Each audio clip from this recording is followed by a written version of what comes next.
안녕하십니까? 성경의 사건들을 이야기로 풀어가는 천수답의 새벽 묵상입니다. 242번째 이야기, 선지자 학교와 바알에게 무릎 꿇지 않은 7,000명. 온 나라가 우상숭배로 돌아서고 국가 최고 권력기관까지 배도의 길을 걸었을 때, 그때에도 바알에게 무릎을 꿇지 않고 끝까지 하나님께 충성한 무리들이 생겨났습니다. 수십 아니 수백만의 인구에 비하면 7,000명이란 숫자는 소수에 불과했겠지만 어쩌면 그 7,000명이란 단순히 숫자적 개념이라기보다는 온전한 숫자, 곧 하나님의 충만하고 완전하며 하나님의 나라를 받들 만한 충분한 숫자인 7,000명일 수 있습니다. 비록 소수라고 해도 그 7,000명은 하나님의 눈에 귀하고 아름답고 참으로 가치 있는 사람들이었지요.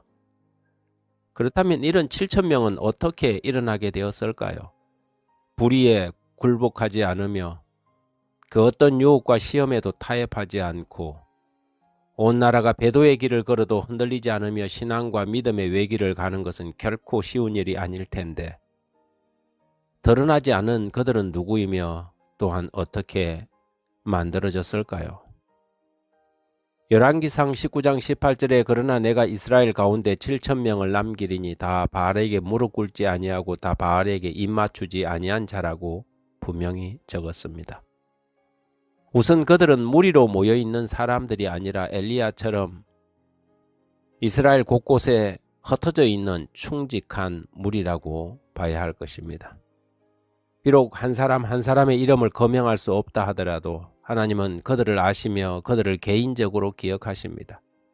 그들은 어느 날 하나님이 부르실 때에 엘리야와 같이 세상의 무대의 정면으로 등장하게 될 것입니다.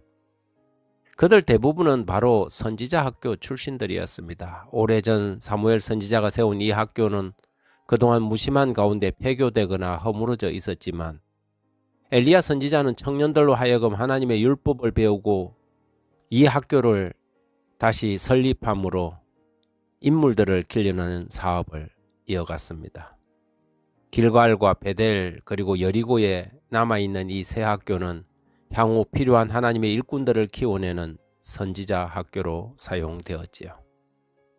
그 학교의 학생들은 선지자의 생도로 불리었고 그들은 비록 거기서 세상의 학문을 수학하거나 그 치열한 경쟁의 대열에 들어가 출세하는 법을 배우지 않았지만 그 누구도 배우지 못하는 하나님의 율법과 그분께 충성하는 법을 배우는 학생들이었습니다. 그들은 그 학교에서 하나님의 놀라운 섭리와 기적을 체험하며 살아계신 하나님을 개인적으로 배우는 최고의 학문을 학습하고 있었던 것이지요.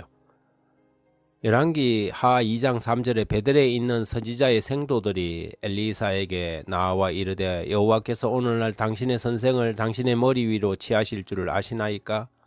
가로되 나도 아노라. 너희는 잠잠하라.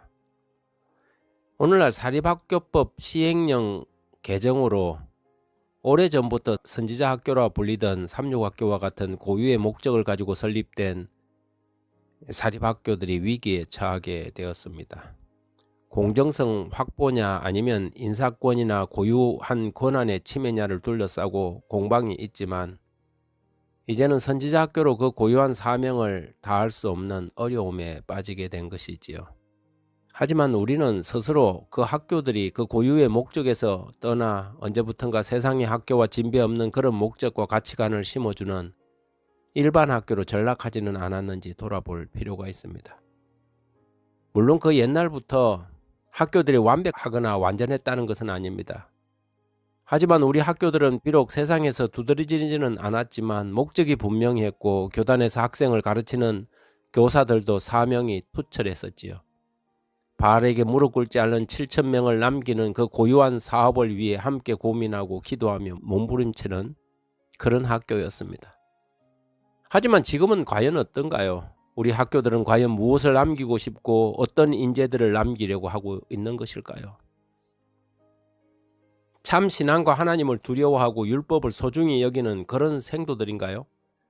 그것이 아니라 남들보다 머리 좋고 공부만 잘하면 무조건 학교에서 최고로 인정받고 학교를 빛낼 인물로 자랑하며 스카이 대학에 합격한 아이들의 이름과 숫자를 현수막에 걸어서 명문임을 증명하려는 그런 학교라면 우리가 과연 지키려고 하는 것이 우리 학교의 고유한 목적과 가치인지 아니면 단순한 이권인지 알다가도 모를 일입니다. 위기의 때에 그들이 과연 바알에게 무릎 꿇지 않는 그런 인물들이 될 수 있을까요? 교회가 위기에 처하고 핍박이 일어나면 그들이 과연 이 교회와 하나님의 마지막 사업을 위해 분연히 일어나 엘리야처럼 큰 소리로 외칠 수 있을까요? 아니, 지금도 이 교회를 지탱하는 말없이 섬기고 있는 사람들이 과연 어떤 사람들인가요? 깊은 고민이 아닐 수 없습니다. 하나님 아버지, 가장 소중히 여기고 가치 있게 여겨야 할 사람들은 오히려 무시당하고 세속적인 기준이 교회 안에서도 여전히 같은 기준으로 인정되는 이 어이없는 현실을 우리가 어떻게 받아들여야 할지 고민합니다. 우리도 모르게 물들어버린 이 병적인 무감각을 이 아침 고쳐주시길 기도합니다. 하나님의 생도들을 키워내는 우리 학교들이 될 수 있도록 도와주십시오. 사무엘 선지자와 엘리야, 엘리사 선지자가 키워내려고 했던 그런 인물들이 배출되는 선지자 학교들이 다시 한번 일어나도록 도와주시길 예수님의 이름으로 기도드립니다. 아멘.